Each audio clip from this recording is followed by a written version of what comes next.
Welcome to Democracy Now!, democracynow.org, The Quarantine Report. I'm Amy Goodman.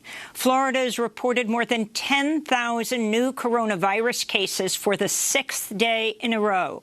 On Monday, Florida's largest teachers union sued Republican Governor Ron DeSantis to block his order requiring all schools reopen next month, despite the growing pandemic, which has killed nearly 5,200 Floridians. Meanwhile, Missouri's Republican Governor Mike Parson is insisting students go to school despite the risk of the virus. In an interview, Parson said, quote, "They're going to get over it, and we can't just let this thing stop us in our tracks," unquote. This all comes as Republican lawmakers in Washington are pushing to include a provision in a new coronavirus relief package tying school funding to the reopening of classrooms. Many public health officials fear the reopening of schools could lead to a new surge in COVID-19 deaths and hospitalizations. In Mississippi, Republican Governor Tate Reeves has ordered residents to wear masks in 10 additional counties as the number of new COVID-19 cases hit a new high in Mississippi Monday.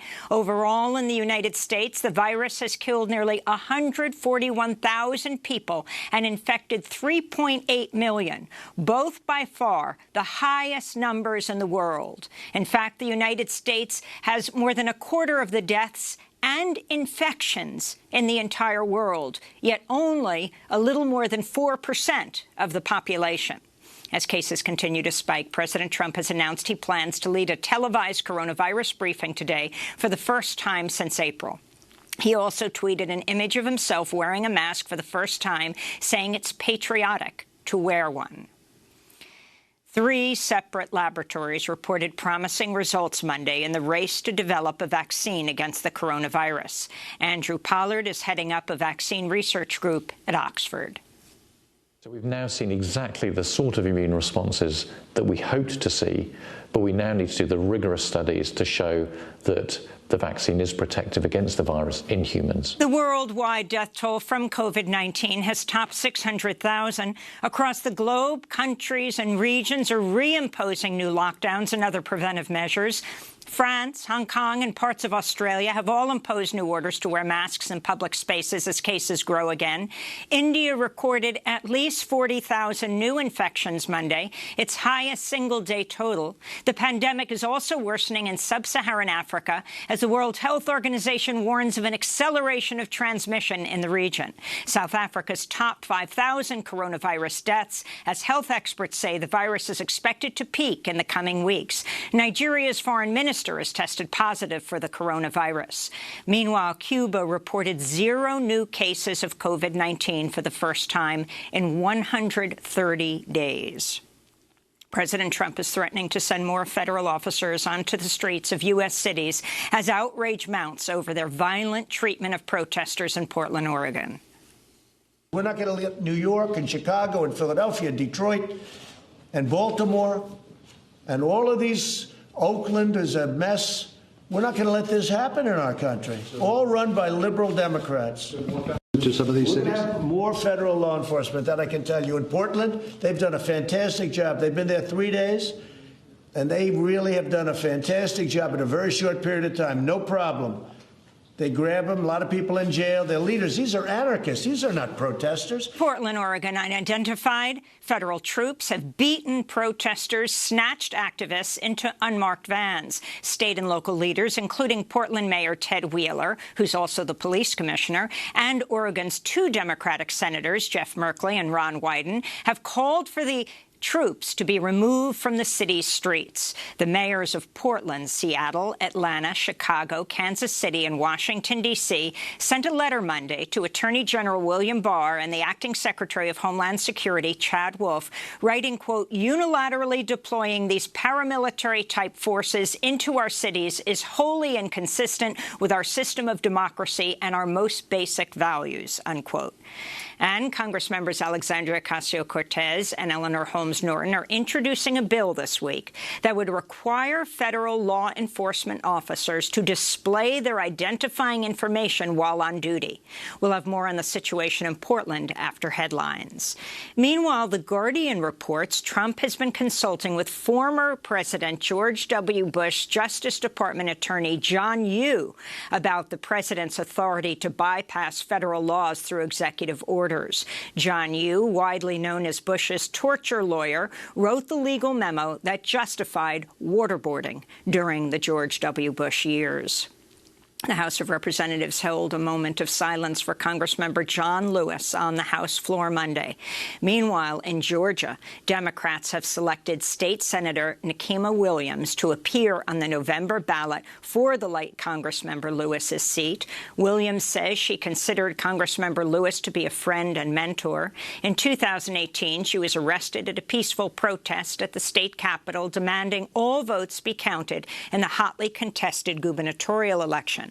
She's expected to handily win in November against Republican candidate Angela Stanton King, a reality TV personality and author who Trump pardoned after she was convicted for her role in a car theft ring.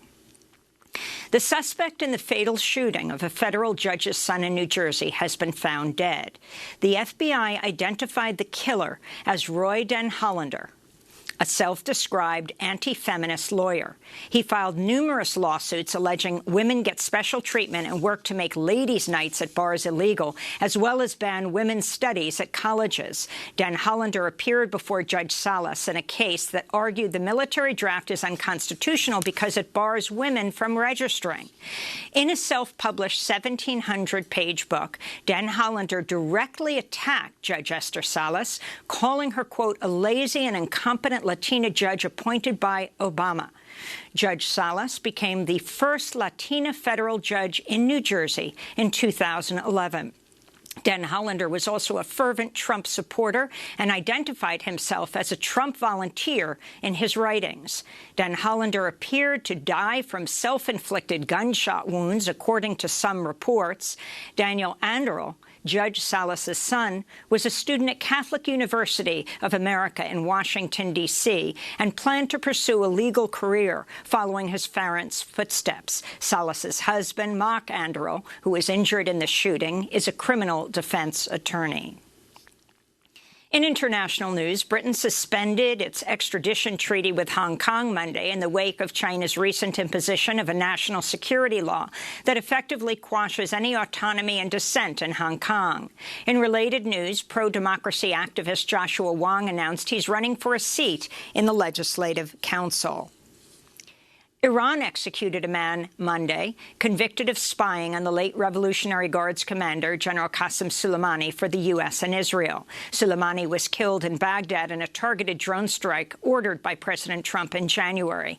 This comes just a day after Iran halted the execution of 3 men who were sentenced to death after taking part in anti-government protests last November. UN experts said they were tortured into confession and had unfair trials. A mass online campaign was launched in an effort to save the young men's lives. Rights groups say at least 300 people were killed and over 7,000 arrested during the protests, which were triggered by a spike in gas prices. Press freedom groups are calling on authorities in Zimbabwe to release journalist Hopewell Chinono, who was arrested and charged with incitement Monday. Chinono has reported on corruption allegations against the government of President Emerson Mnangagwa, including recent stories on procurement fraud during the pandemic, which led to the arrest and firing of the health minister. Back in the United States, Jacksonville's Florida sheriff, Mike Williams, is warning his department is not equipped to provide the needed security for the Republican National Convention in August. It's just over a month from now. As Florida suffers one of the worst outbreaks of COVID-19, Sheriff Williams is saying the event faces challenges of finances, communication, and timeline. In Missouri, a white St. Louis couple who pointed guns at anti-racist protesters who marched by their mansion last month have been charged with unlawful use of a weapon. Kim Gardner, who is St. Louis's first black circuit attorney, filed the charges. She said, quote, "We must protect the right to peacefully protest, and any attempt to chill it through intimidation will not be tolerated." A Michigan judge ruled Monday a 15-year-old African-American student who was sent to prison after she failed to complete her schoolwork online and for reportedly fighting with her mother should not be released, and that she was benefiting from the treatment she was receiving in detention. The girl, who's known simply as Grace, has been detained since May. Students have rallied behind Grace and say she was disproportionately punished because she's black. Grace told the court Monday, "I miss my mom." Tens of thousands of workers across the United States walked off the job Monday as part of the strike for Black Lives in support of the nationwide uprising against racism and police brutality. Workers demanded the companies they work for do more to dismantle white supremacy, economic inequality, to address the public health emergencies facing black and brown communities. In Washington, D.C., demonstrators gathered on Capitol Hill to call for the passage of the HEROES Act, a coronavirus relief package approved by the Democrat-controlled House. This is McDonald's employee Wanda Lavender, who joined the action in Wisconsin.